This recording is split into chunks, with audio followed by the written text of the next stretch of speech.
இது ஒரு நூட்ரோ வழங்குவது. நூட்ரோனாக்கா உங்களுக்கு செல் அப்படின்னு குறிப்பிடலாம். இது உலகம் அளவில் பறந்திருக்கக்கூடிய முன்னோக்கி செல்லக்கூடிய பாதை என்பது தான் இதன் பொருள். அப்போ நுண்ணுயிர் சேர்ந்தது. ஆக இங்கிருந்து எதையும் கணிக்கக்கூடிய முதன்மை கொண்ட இதாக இருக்கும். அதுக்கு தான் நூட்ரோ என்று பெயரிட்டிருக்கிறது இந்த ஒளித்திரையின் பெயர். சரி, அப்புறம் இதுக்கு என்ன காரணம் இதோட வருவோம். முதல்ல வந்து ஒரு மனிதன் எப்படி இருக்கான் அப்படின்னாக்க, ஒரு ஒரு காவல்துறை அதிகாரி சிறைச்சாலைக்கு போகிறார். அங்கே போய் கேட்குறாருன்னா என்ன கேட்குறாருன்னா, நீங்கள் என்னென்ன யார் யார் என்னென்ன செஞ்சேன்னு கேட்பாங்கல்ல, அது மாதிரி நீ என்னையா செஞ்சேங்கிறார். நான் வந்து கொலை செஞ்சிட்டேன் சார். நீ என்னையா செஞ்ச அப்படிங்கிறாரு. நான் கற்பழிப்பு நடத்தினேன் சார். சரி, நீ என்னையா செஞ்ச? நான் திருடனேன் சார். இன்னொருத்தர் நிற்கிறார். நீ என்னையா செஞ்ச? நான் ஊருக்கெல்லாம் நல்லது செஞ்சேன் சார். கடைசியில் அரசியலில் வந்து இறங்கினேன் சார். கடைசியில் இங்கே வந்து நிற்கிறேன் சார் அப்படின்னு. என்ன யார் நல்லது செஞ்சேங்கிற, அப்புறம் அரசியலில் நின்னுங்கிற, அப்புறம் நீ வந்து இங்கே இருக்கிறேங்கிற, என்னையா கதை உன் கதை அப்படின்னாரு. அதுக்கு அவர் சொன்னாராம், சார் இந்த மாதிரி நான் வந்து ஊருக்கெல்லாம் நல்லது செஞ்சுக்கிட்டு இருந்தேன். எல்லா வேலையும் செஞ்சுக்கிட்டு இருந்தேன். எல்லாருக்கும் நல்லது கெட்டது அதுக்கெல்லாம் பணம் உதவி செஞ்சுக்கிட்டு இருந்தேன். எல்லாத்துக்கும் செஞ்சுக்கிட்டு இருந்தேன். கடைசியில் வந்து ஒரு கட்சியில் போய் சேர்ந்தேன். கட்சியில் என்னை கூப்பிட்டாங்க. அதுக்காக நான் போய் சேர்ந்ததுக்கும் பிறகும் அவங்க கட்சியில் வந்து அவங்க மச்சான் மாமன் எல்லாம் இருக்காங்க. இன்னும் எதிர்கட்சிக்காரங்களும் இருக்காங்க. நான் சேர்ந்ததுக்கு பிறகும் கொஞ்சம் ஒரு 10 சீட்டு பிடிச்சி கொஞ்சம் முன்னுக்கு வந்துட்டேன். முன்னுக்கு வந்தோடனே இவர் என்னென்னா திடீர்னு இறந்துட்டார். நான் தான் பக்கத்தில் இருந்தேன். சரி, வந்து விசாரணைலாம் நடந்துச்சு. கடைசியில் நான் தான் குற்றவாளி, நான் தான் கொலை செஞ்சதேன் அப்படின்ட்டு என்ன கொண்டாந்து ஜெயிலில் அடை போட்டாங்க சார். இதான் சார். ஐயா உனக்கு இந்த வேலையெல்லாம் என்ன யார் இப்படி இருக்க வேலை செஞ்சேங்கிற, அப்புறம் பார்த்தேங்கிற, இருந்தேங்கிற, அப்புறம் நீ தான் கொலை பண்ணதுங்கிற, என்னையா கதை உன் கதைன்னார். இல்லை சார், இதான் சார் நடந்தது. எல்லாருக்கும் நல்லது செஞ்சுக்கிட்டு இருந்தேன். நான் அப்படியே போயிருக்கலாம் சார். ஆனாக்கா இப்போ வந்து கடைசியில் நான் வாழ்க்கையில் வந்து இப்போ செயலில் வந்து இருக்கிற அளவுக்கு என்னுடைய வாழ்க்கை மாறி போச்சுதுன்னாலும்.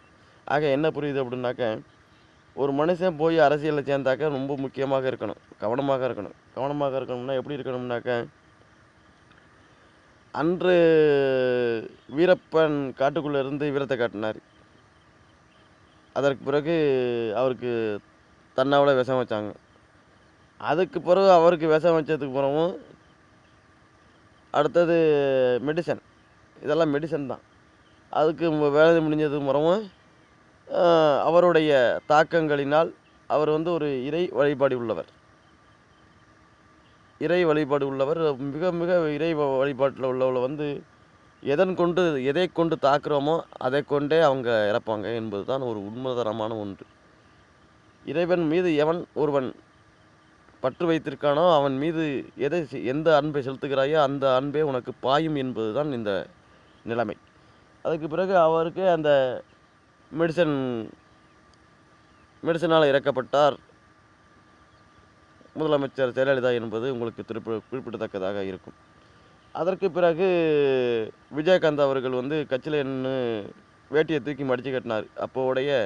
அவருடைய வாழ்க்கை முடிவுக்கு வந்தது. அதுவும் மெடிசனாக மாறியது.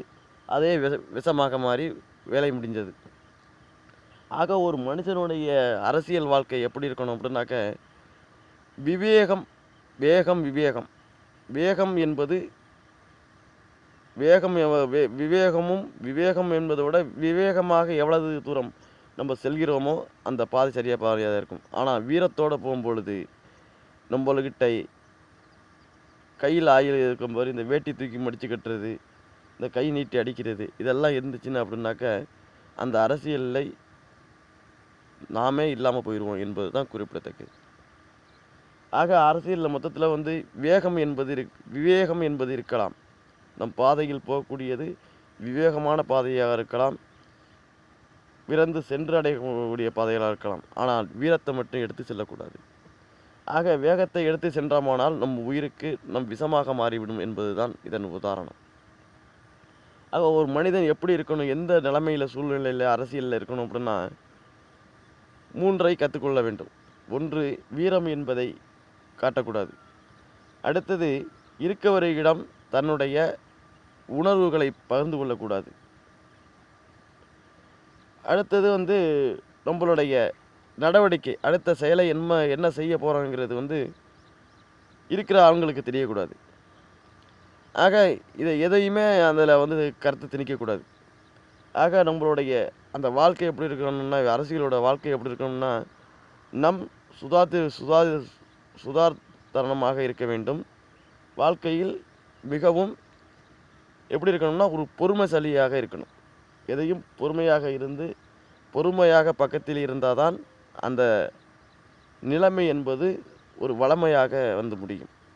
ஆக ஒரு மனுஷனுக்கு பொறுமை தேவை. அந்த பொறுமை இருந்தது தொட்டு தான் இன்றைக்கி எடப்பாடியார் முதலமைச்சராக உட்காந்துருக்காரு. பொறுமையாக இருந்த விட்டு தான் இன்றைக்கி முதலமைச்சராக உட்காந்துருக்காரு. பக்கத்தில் எல்லோரும் பொறுமையாக இருந்த விட்டு தான் இன்றைக்கி பக்கத்தில் அத்தனை எம்எல்ஏக்களும் கூட இருக்கிறாங்க. கூட இருக்கிறதுக்கு என்ன காரணம்? தன்னுடைய பொறுமையை அடக்கி கொண்டு இருப்பதனால் பக்கத்தில் கூடவே எல்லாமே எடப்பாடி கூட வர்றாங்க. அந்த பொறுமையை தாண்டி நம்ம வேட்டியை மடித்து கட்டிக்கிட்டு இன்னொருத்தரை கை நீட்டி அடிக்க போனோம்னாக்கா அந்த இடத்த விட்டு காலி பண்ணி போயிடுவாங்க. கூட இருக்கிறவனும் போயிடுவான். என்னடா எப்படிடா இப்போ கூட இருக்க ஒரு பேச்சு பேசினால உன்னை என்ன செய்யணும்னு பாடுறா அப்படிங்கிறான். அப்படிங்கிறப்ப மறுபாட்டி எதிர்மறை ஆகி போயிடும். ஆக அரசியலுக்கு என்ன தேவை அப்படின்னாக்க பொறுமை தேவை. 2வது அங்கே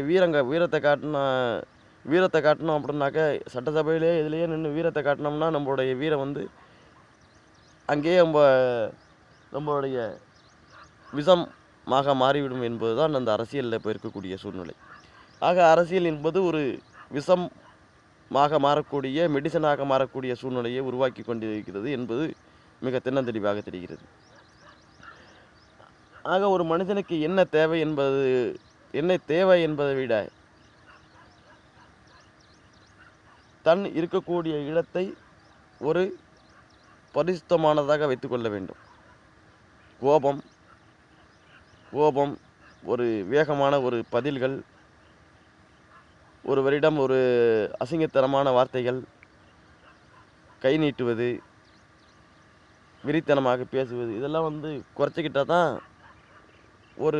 இது எதுக்கு சொல்கிறேன் அப்படின்னாக்கா, சின்ன கட்சியிலேருந்து எழும்பக்கூடியவர்கள் ஒரு 10 சீட்டு 5 சீட்டு பிடிக்கிறாங்க அப்படின்னாக்கா, இவர்களெல்லாம் இதெல்லாம் குறைச்சிக்கிட்டால் தான் அந்த சரியான ஒரு சமன்பாட்டை ஒரு நிலைமைக்கு கொண்டு போய் நிற்க முடியும். மக்கள்கிட்ட எப்படி வேணாலும் பேசலாம், நின்று பேசலாம். ஆனால் நம்மளுடைய போகும் பாதை சரியான பாதையாக இருக்கணும். அது நிரந்தரமான பாதையாக இருக்கணும். அதுவும் பொறுமையான பாதையாக இருக்கணும். பொறுமையை கட்டி ஆளக்கூடிய மனிதனாக இருக்கணும். ஆக மொத்தத்தில் சொல்ல போனோம்னாக்க எடப்பாடியார் மாதிரி இருக்கணும். அப்போ அரசியலை நுணுக்கமாக செயல்படுத்த ஒரு நல்ல இதாக இருக்கும். இதுதான் ஒரு அருமையாக. ஏன்னு கேட்டால் நீங்கள் யோசனையே பண்ண வேண்டாம். அவரை பற்றி நீங்கள் தெரியணும் அப்படின்னாக்க, தெரியாமல் இருப்பதை விட விவேகம், கை நீட்டுவது, கொச்சை வார்த்தையில் பேசுவது, இப்படிலாம் இருந்தாக்கா அந்த உள்கட்சிக்குள்ளேயே பிரச்சனை உருவாகிடும். ஆக மொத்தத்தில் என்ன நடக்கும் அப்படின்னாக்க, தன் கட்சிக்குள்ளேயே இருக்கக்கூடியவர்கள் வேறு விதமாக ஏதாச்சும் செயல்பாடுகளை பயன்படுத்தி கொண்டு விடுவார்கள் என்பது தான் இது மிக முக்கியமாக குறிப்பிடத்தக்கதாக இருக்கிறது என்று சொல்லி, ஒரு மனுஷனுக்கு அரசியலில் இறங்கிட்டானாக்கா முக்கியம் சாப்பாடை வீட்டிலே வச்சுக்கிறது தான் மிக உன்னதமானது. இப்போ வெளியில் போய் சாப்பிட்டோம்னாக்கா அதுலேயும் ஏதாச்சும் விஷமாயிரும் என்பது தான் மிக தென்னந்தெளிவாக தெரிகிறது. ஆக ஒரு மனுஷன் எதையும் விட்டு போகிறத விட வீரத்தை ஒரு அரசியலை நின்று காட்டுவது மிக மிக முட்டாள்தனம். அந்த வீரத்தை காட்டியதனால்தான் விஜயகாந்த் அவர்களுக்கு நேர்ந்த ஒரு தன்னையும் இழந்தார் என்பதற்கு குறிப்பிடத்தக்கதாக இருக்கிறது என்பதை இந்த ஒளித்திரை தென்னந்தெளிவாக உங்களுக்கு கூறுகிறது.